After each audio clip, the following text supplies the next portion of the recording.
వడ్డాది సామంతరాజ్యంలో న్యాయ వ్యవస్థ ఎలా ఉండేదంటే, ప్రతి గ్రామానికి ఒక గ్రామపాలకుడు ఉండేవాడు.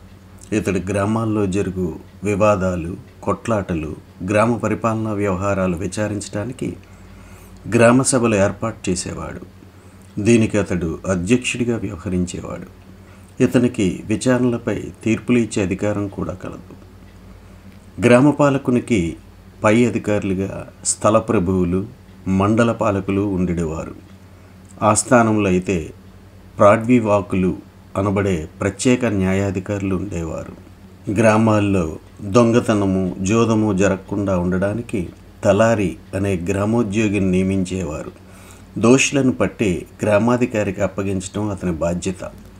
దొంగని కానీ జోదన్ని కానీ పట్టి ఇవ్వకపోతే దొంగచే అపహరించబడిన వస్తువు విలువను తలారియే చెల్లించాల్సి వచ్చేది.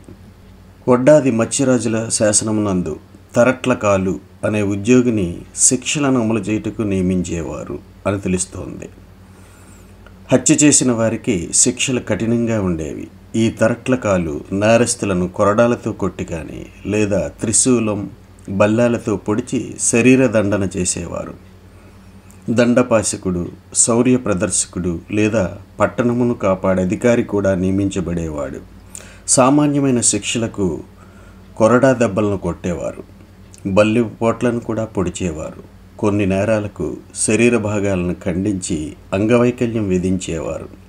చిన్న నేరాలకు గ్రామాల మధ్య వివాదాలు ఏర్పడినప్పుడు రాజులు స్వయంగా వెళ్ళి తమ ప్రాడ్వివాకుల ద్వారా కానీ మంత్రుల ద్వారా కానీ వివాద స్థలములందు మహాజనులతో ధర్మాసనం ఏర్పాటు చేసి సరైన న్యాయం చేసేవారు. రాజు జోక్యం చేసుకునే సందర్భాలు అతి స్వల్పం. మరి నెక్స్ట్ ఎపిసోడ్లో వడ్డాది సామంతరాజ వ్యవస్థలోని వర్ణ వ్యవస్థను గురించి తెలుసుకుందామా?